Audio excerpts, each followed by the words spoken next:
"Do all slave traders look alike?" inquired Mary. "All that I have ever seen do.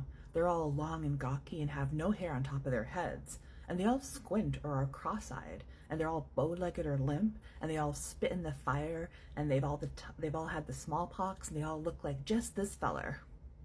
We all laughed at Dick's description. "Pray, how many slave traders have you seen in the course of your not very long life?" I asked.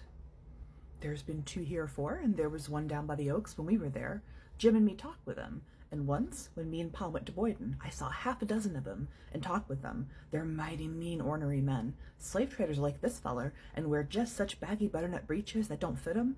I can tell if this feller's a slave trader quick as a wink when I hear him talk." So those were the words of a white lady, Mary Livermore, reporting what her young pupil said about slave traders. She was from Boston and a military brat like me, and her first job out of seminar was to be a governess. And her first family was an enslaving family in Virginia. She taught the enslavers' white children at the plantation, and that experience scarred her. She would spend the rest of her life rallying against slavery, serving with the government during the Civil War, and then moving on to women's suffrage. I'm really interested in the words of white abolitionists, annoying as they can be, because you really get a sense of just how damn well white people knew that slavery was odious and wrong.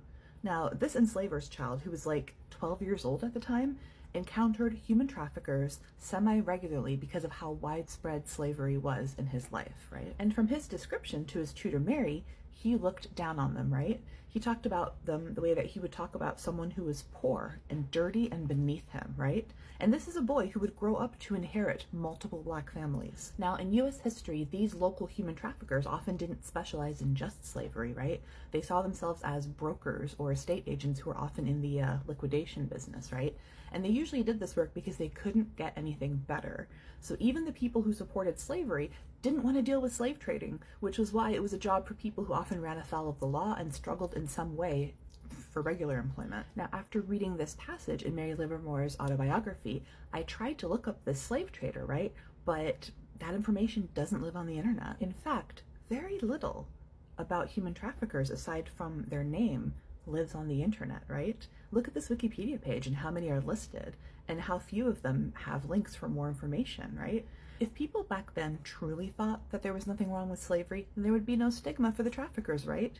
We would have readily available lists of them online, right? Books of their documents, but we don't. Check Wikipedia. This stuff is buried in the literature, and 150 years later, scholars are only scratching the surface.